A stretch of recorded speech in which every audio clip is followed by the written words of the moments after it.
Berikut saya akan menjelaskan cara pengisian modul perencanaan untuk usaha sekolah PAUD ya, pendidikan anak usia dini. Jadi ya bisa taman bermain, bisa TK, atau kelas yang sifatnya support terhadap kelas reguler. Kita bisa mulai dari investasi aset terlebih dahulu. Jadi di sini kita bisa mengisikan aset-aset yang rencananya akan kita beli. Kalau misalnya beli bangunan kemudian direnovasi, kemudian sudah ada RAB-nya, kita bisa mengisikan total nilai RAB-nya saja. Jadi tetap di RAB agar tidak terlalu banyak isian di bagian perencanaan asumsi pengeluaran asetnya. Jadi kita bisa isikan nama asetnya di sini, kemudian jumlah pembeliannya, kemudian satuannya, kemudian harga satuannya. Ini diasumsikan membeli bangunan senilai 1,5 M. Kemudian ada renovasi 200 juta, kemudian item-item lainnya. Yang perlu diperhatikan adalah kita tidak harus mengisi semua transaksi ini di 1 bulan pertama. Kita bisa membreakdown-nya. Misalnya sekolah anggap baru mulai di bulan ke-4 misalnya. Jadi renovasi 3 bulan. Ini kita bisa isikan seperti ini. Jadi misal item-item lain kita bagi menjadi di bulan kedua, bisa seperti ini. Kemudian pembelian renovasi juga anggap bisa ada DP di bulan kedua. Setelah itu pelunasannya di bulan ketiga.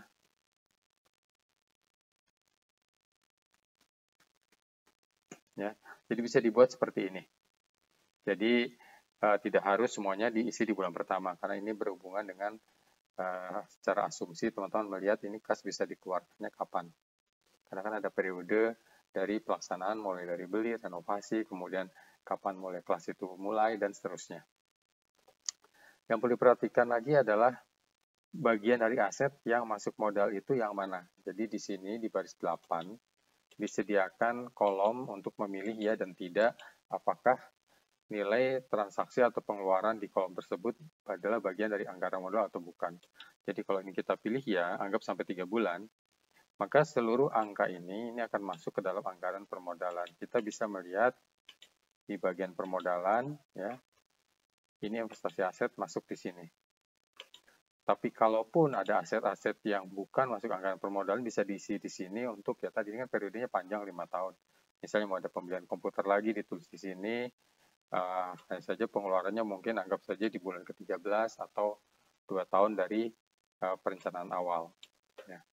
Jangan lupa juga untuk mengisi kategori dari aset ini. Agar bisa dihitung penyusutannya di kalkulator penyusutan, ya ini ada videonya terpisah, dihitung otomatis kan dan nanti akan dimasukkan ke laporan laba rugi dan neraca di bagian beban juga secara otomatis. Itu untuk pengisian aset-asetnya. Ya, teman-teman bisa mengisikan aset awal di sini sebelum nanti ditambah atau dikurangi pada saat perencanaannya itu berjalan. Jadi tidak harus direncanakan satu kali di depan, tapi mungkin perlu bolak-balik, angkanya dirubah-rubah untuk mendapatkan angka yang paling optimal. Setelah itu kita bisa masuk ke investasi non-aset. Yang dimaksud non-aset di sini paling mudahnya karena tidak ada nilai penyusutannya. Biasanya sering disebut uang hangus. Jadi uang buat bayar di depan, ya setelah itu ya tidak bisa dijual lagi. Dan juga tidak ada nilai penyusutannya, jadi anggap aja nol, uang hilang gitu. Paling sering itu adalah yang kita sewa ruko atau sewa tempat. Kebetulan di sini di perencanaan sekolah tidak ada sewa ruko, di mana sewa ruko anggap 2 tahun di depan, dan itu nanti akan bisa di breakdown. Di breakdown tuh misal sewa ruko 24 juta 1 tahun. Jadi per bulannya jatuhnya adalah 2 juta. Nah, nanti akan ada perbedaan di mana di laporan laba rugi itu dia akan terbagi menjadi 12. Tapi kalau di pengeluaran dia hanya 1 kali. Pengeluaran kas hanya 1 kali karena kan kas ini berhubungan dengan kas keluar. Tapi laba rugi berhubungan dengan kapan penggunaan dari uang yang dikeluarkan itu digunakan. Kalau ini kebetulan di contoh ini dikeluarkannya di bulan pertama dan periode penggunaannya hanya 1 kali. Jadi kalau kita lihat di laba rugi, dia akan keluar 1 kali saja di sini. Ya, sedangkan di arus kas, dia juga hanya akan keluar 1 kali di sini. Tapi kalau nanti berbeda bulannya, dia akan di laba ruginya akan dibagi berdasarkan bulannya. Setelah itu kita bisa memilih apakah pengeluaran ini masuk anggaran modal atau bukan. Jadi tadi kalau kita misalnya ada training lagi, training bulan 13, misal ditaruh di sini, ya, dan itu adalah nanti bagian dari operasional, ya kita tidak perlu lagi memilih ini sebagai bagian dari anggaran modal. Jadi di sini asumsinya 2 baris awal ini di bulan pertama dan masuk sebagai bagian dari anggaran permodalan. Jadi kalau kita pilih ya di sini, itu akan masuk di permodalan di bagian investasi non aset. Ya. Oke, itu juga jangan lupa untuk mengisikan kategori dari bebannya. Untuk merubah kategori beban ataupun kategori aset tadi, ya yang di sini, teman-teman bisa masuk ke format laporan dan mengubah di bagian aset ya. Untuk aset ini bisa dirubah namanya, dan tadi untuk beban bisa dirubah di sini. Ini berlaku juga untuk nanti beban biaya tetap ya. Bisa dirubah di sini agar bisa dipilih sesuai dengan rencana teman-teman. Oke, berikutnya untuk pendapatan dan HPP. Jadi di sini karena dibuatnya adalah untuk sekolah, ada perbedaan dengan asumsi-asumsi di aplikasi-aplikasi lainnya. Dan ini juga akhirnya memang hanya bisa digunakan untuk yang karakter bisnisnya seperti sekolah ya, sama. Oke, di sini untuk PAUD, di sini bisa dilihat, di sini ada tabel untuk asumsi dari sekolahnya sendiri. Jadi di tabel atas, di bagian atas, ini asumsinya ada TK. Asumsinya hanya dibuat satu ya, TKA, kemudian ada pembayaran SPP. Nomor kelas 1 karena hanya satu kelas, kalau misalnya ada 2 dibuat lagi ada TKA nomornya 2. Kemudian angkatan. Ini karena perencanaannya untuk 5 tahun, jadi dibuat TKA ini angkatan 1 di tahun pertama, TKA berikutnya adalah di tahun kedua dan seterusnya. Kemudian kapasitas siswa 40, kemudian bulan awal, ini periodenya 1 tahun. Jadi di sini dibuat bulan awal, bulan 1, 13, 25, 37, 49. Perhatikan ini untuk aplikasinya, untuk mulainya, itu bisa, kalau bisa teman-teman mau merubah ini di bulan Juni, ya. Jadi tadi angkanya kan mulainya 1, sedangkan mungkin asumsinya sekolah mulai bulan Juli. Jadi bisa dirubah di sini 1 Jul 21, dan di sini Januari, Februari, dan seterusnya. Jadi kalau kita lihat di pendapatan tadi, maka akan terlihat bahwa bulan 1 itu jatuh di bulan Juli. Ya, atau saya kembalikan lagi seperti semula dulu. Seperti ini. Atau ini teman-teman bisa mulai bulan pembayarnya mulai bulan 7, 8, 9, dan seterusnya. Jadi ini berlanjut terus. Jadi setelah misalnya 10, 11, 12, bukan 1 kita ngisinya, tapi 13. Jadi melanjutkan bulannya. Hanya saja perlu diperhatikan bahwa ini kan 5 tahun. Jadi kalau kita membuatnya seperti ini, nanti ada tahun bulan 1 sampai 6, dan bulan yang terakhir yang tidak akan termanfaatkan secara optimal untuk 1 tahun masa belajarnya. Ya. Oke, ini saya kembalikan lagi dulu.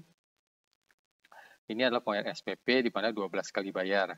Kalau hanya 10 kali bayar, ya teman-teman bisa edit di sini. Kemudian di sini siswa, jadi setiap bulan, setiap tahun itu ada siswa baru, ini 30, 35, 35, 35, dan selanjutnya. Kemudian siswa lama.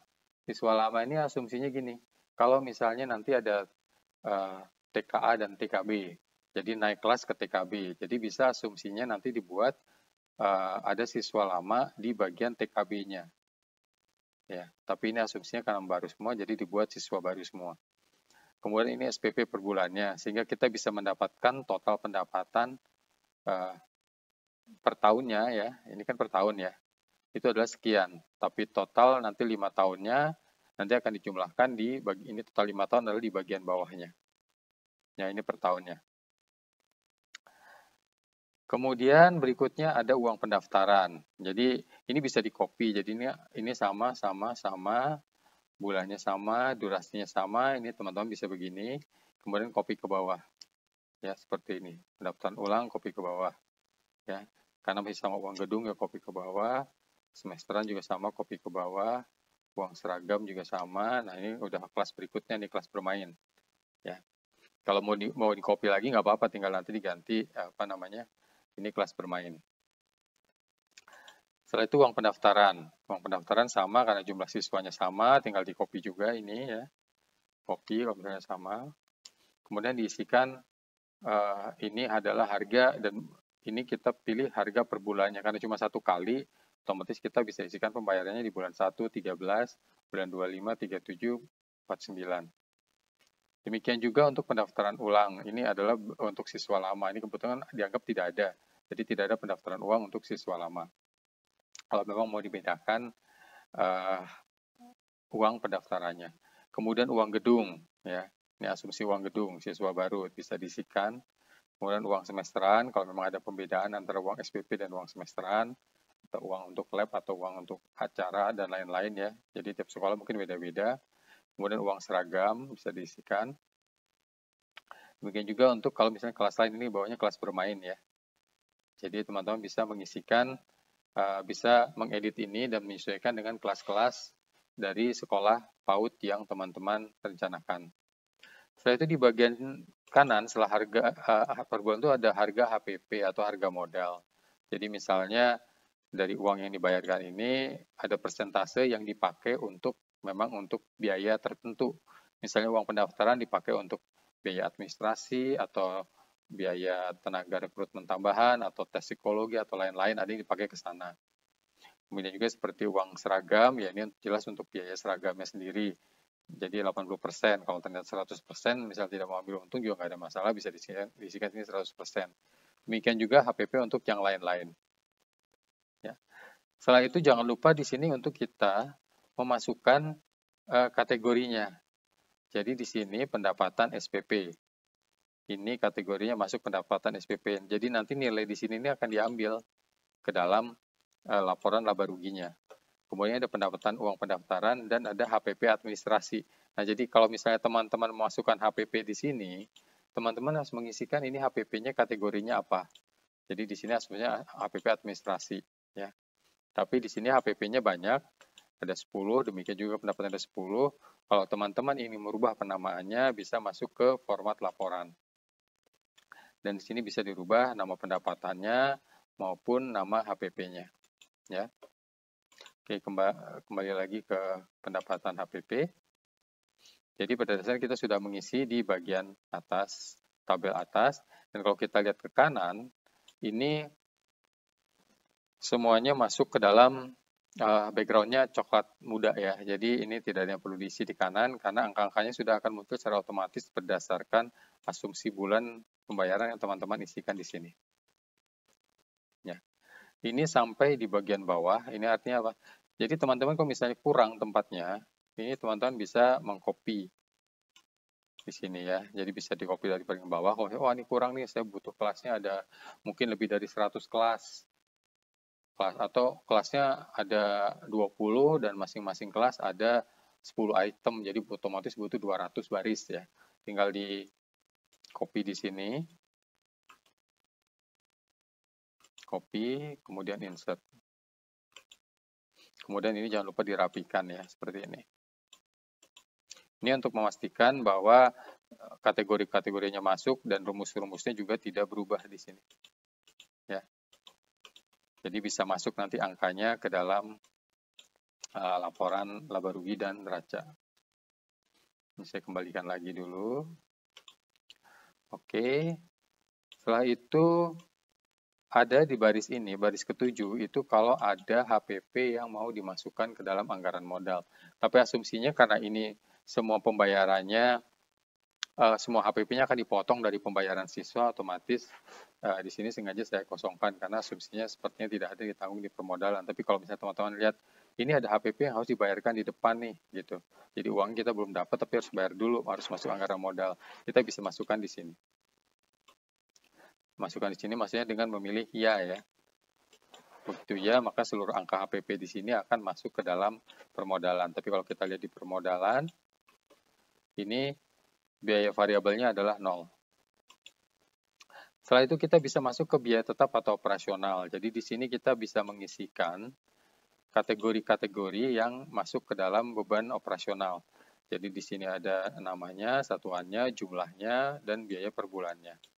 Ini total biayanya. Dan di sini teman-teman tidak harus mengisi semuanya mulai dari bulan pertama dan tidak harus senilai bulan itu. Sebagai contoh misalnya ini anggap baru diisi mulai bulan ketiga ya. Jadi bisa diisi seperti ini. Kemudian nanti harus diisi semua misalnya karyawan 4 tapi di sini mungkin baru 1 dulu 6 juta atau anggap 5 juta gitu. Karena ternyata ini kan rata-rata ya. Ada nanti yang 7 juta, ada yang 8 juta. Jadi di sini kita bisa isi kemudian baru di bulan keempat total 24 juta. Ya, jadi tidak harus angkanya sesuai dengan yang kita isikan. Dan juga tidak harus dimulai diisi di bulan pertama. Misalnya telepon sepertinya belum ada. Baru nanti di bulan keempat ada telepon, kemudian angkanya kita sesuaikan. Jadi bisa ditulis seperti itu. Dan yang perlu lagi di set adalah kira-kira operasional modal itu akan menanggung operasional sampai berapa bulan. Nah, itu diisikannya di baris 8 ini. Ini kita isi ya, kemudian kita buat misalnya ditanggung sampai 6 bulan, ya kita isikan ya sampai 6 bulan. Jadi seluruh biaya operasional selama 6 bulan ini nanti akan masuk ke anggaran permodalan. Kita lihat lagi anggaran permodalannya. Ya, ini biaya tetap masuk di sini. Dan jangan lupa juga untuk memilih kategori di masing-masing item yang sudah diisikan agar bisa masuk ke laporan laba rugi. Jadi pada dasarnya kita sudah mengisikan seluruh asumsi dan sini kita bisa melihat bahwa modal yang kita set atau kita anggarkan itu nilainya total adalah hampir 2,2 M. Di bawahnya ada cadangan ini dari mana? Jadi begini, kita bisa membuat ini bottom up atau top down. Artinya kita punya modal sekian, kemudian kita isi asumsi, oh ternyata berlebih, maka kita bisa kurangin. Atau bisa juga kita bottom up, jadi kita isi semua dulu kebutuhannya, setelah dihitung butuh modalnya minimal sekian. Jadi kita harus mencari modal sekian. Nah itu jadi bisa dua arah. Dan aplikasi ini memungkinkan teman untuk bolak-balik nih. Bolak-balik isi modalnya dulu, baru isi asumsi atau isi modal, atau dirubah-rubah lagi, jadi sampai menemukan yang paling optimal yang mana. Untuk pengisian permodalan sendiri, teman-teman bisa mengisikan nama di sini, kategorinya, nilai sahamnya, kemudian jumlahnya. Kemudian kapan modal itu akan diterima. Ya, bisa disesuaikan bulan 1, bulan 2, nanti akan muncul di proyeksi arus kas. Kalaupun ada pinjaman, teman-teman bisa mengisi nama banknya, bunganya, tenornya, kemudian jumlahnya, dan juga diterimanya. Modal pinjaman ini akan dihitung angsuran, pokok, dan bunganya secara otomatis di kalkulator pinjaman. Ada video terpisahnya. Ya. Sehingga dengan teman-teman mengisikan ini, teman-teman kira, wah saya ada modal 2,7, baru terpakai 2,2 nih misalnya. Berarti masih ada cadangan 500, ya itu tadi, bisa balik lagi untuk mengedit. Atau kalau misalnya ternyata di sini setelah dihitung, saya cuma punya modal 2M, berarti kelebihan 200. Nanti di sini akan muncul cadangannya negatif. Nah, teman-teman akan coba untuk lihat-lihat lagi asumsi-asumsi yang diisikan sebelumnya. Ya. Oke, kemudian untuk analisa kelayakan usaha. Jadi di sini sudah disediakan halaman untuk teman-teman bisa melihat asumsi teman-teman itu kemudian kalau dihitung menggunakan parameter usaha yang umum itu hasilnya bagaimana. Di sini sudah ada kriteria default ya. Ini bisa teman-teman rubah di bagian kriterianya. Dan paling mudah mungkin melihat kriteria di balik modal. Teman-teman melihat bahwa ini 36. Kemudian ini 25 bulan, oh berarti modalnya balik 25 bulan masih masuk kriteria. Jadi kalau teman-teman lihat di depan, ini semua hijau. Artinya asumsi yang teman-teman isikan, yang diisikan itu semuanya berada masuk dalam kriteria kelayakan usaha. Jadi artinya bisa dijalankan. Tapi sekali lagi itu subjektif. Ya. Karena eksekusi lah yang menentukan nanti apakah usahanya betul-betul sesuai dengan yang teman-teman rencanakan atau tidak. Ya, oke, saya kira itu penjelasan untuk pengisian bagian perencanaannya.